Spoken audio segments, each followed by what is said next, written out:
Good evening, ladies and gentlemen. Andrew N. Price, also known as Altered's Ego, here once again in our little creative world where we've been testing out our random number generator. And as you can probably tell, this is revision 3. So let's real quickly go through some of the changes that I've made to this thing. First off, I've gone back to the system of segmenting out the chickens into individual containers. I think this helps with making the device more reliable, and it also keeps them from bunching up when we turn on the water. I am still using a water-based system to help push the chickens around. In fact, the chickens cannot reach the tripwire without the water being turned on. And in fact, more to that point, the chickens require 2 chickens because they can't reach the tripwire on their own. They require another chicken to bump them while they're flapping to be able to reach the tripwire. So, without further ado, let's real quickly go through and try to get a random number. Now, I've made it a little bit different now. Now you can press a button and you can get a single number, or you can put it in a fully automatic mode, where it'll give you several numbers in a row.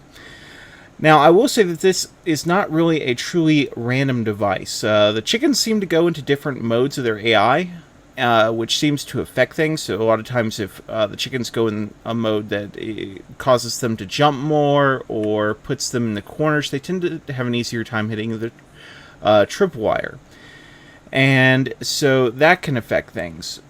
And let us see. As you can see, I put an animated sequence in while it gets the number, and we get a 5. So let's try this again. See what the results are like. Alright. Press it again.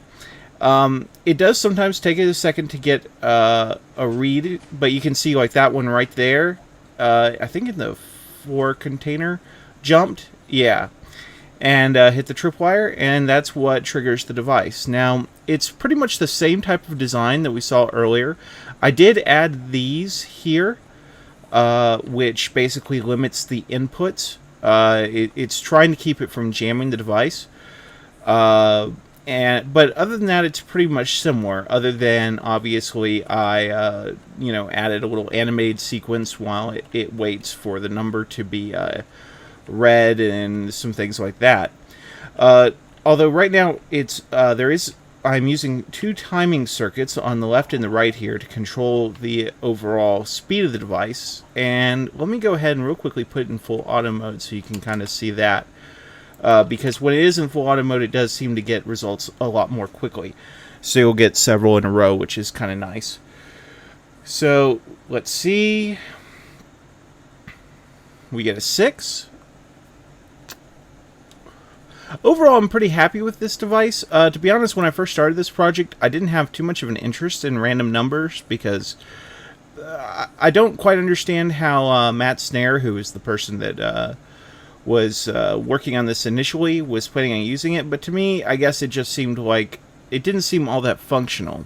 However, after playing around with this a bit, I have to say it is kind of interesting because Minecraft itself, despite its random terrain generation, is not all that. I mean, it's very predictable. The mobs all move relatively predictably and things like that. And with this, we are adding a bit of a unpredictable element to the game, which is kind of neat. Let's see. Beyond that, I mean, it's a pretty simple device. I mean, because we just basically have these chickens in here. They hit a tripwire. Water gets turned on and off. And then, obviously it feeds into our selection system, which is essentially a selection system for a rail network. And then that outputs to the display. So there's really it's not all that complex, despite looking, what I think a lot of people would say is very, very intimidating. It's really not all that complex. The devil here is in the details. And that's what I guess when it came to working with this device, that's really been the issue, is getting things so that they perform reliably. Like, for example, I was having issues with the chickens on the extreme corners, not where they would hit the tripwire more, and I think it's because they were trying to orient to the wall because there was a open corner right here. And so sealing that up seems to have helped a good bit as far as providing more reliable results. And it's getting the timings right and the things like that. Overall, I'm pretty happy with the device. I mean, obviously, you do get repetitive numbers sometimes because like there we get 2 6s in a row because the chickens go into the appropriate mode where they're like right next to each other and they can just jump up like that. But then their mode changes, and see, like this one is fluttering up and down, and that makes it more likely to hit the tripwire. But that's within itself is a random event, like, because any of these chickens could do that. And I mean, obviously I would prefer not to have repetitive number selections over and over again, but it is unpredictable. You don't know when that's going to happen, when the chickens are going to move into a different mode. So I guess from that aspect, it's not too annoying, as long as it doesn't stay in that mode consistently for a prolonged period of time. I have seen a pretty good, variety of numbers coming out of this. It doesn't seem like it's predictable. I do wish there was a bit more involvement with the user, but I think this solution works fairly well for what it is. And obviously, given that it isn't an extremely redstone heavy creation, despite its size, it's pretty lag free. I mean, there's not too many moving parts, and a lot of this could be removed. Like, I have these pistons here for disconnecting the display while it goes through its animated sequence. That's just a purely aesthetic, design choice there, and that could be taken out. These pistons here were part of an earlier revision, and they don't really need to be here anymore. As you can see, I've just got them permanently turned on. But overall, I'm pretty happy with it. I like it. It seems to work pretty well. It's not perfect, but we're getting a good selection of numbers. It is something where you're not sure what's coming every time, and so I think that's the point. I mean, it's not a true random result each time, just due to the fact that there is a persistence with the chickens themselves, their placement, their current mode of the AI. But for the most part, I think it's as good as you can get with this type of a system.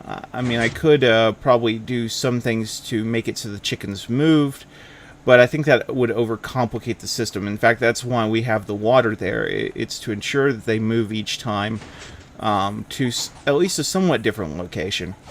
As far as speed goes, it is relatively fast for what it is, but I mean, obviously, sometimes you do have to wait due to the nature of how the device works, you do have to wait for the chickens to actually hit the tripwire. So there is sometimes a delay, but usually it's no more than like 5 or 10 seconds, which I think is acceptable.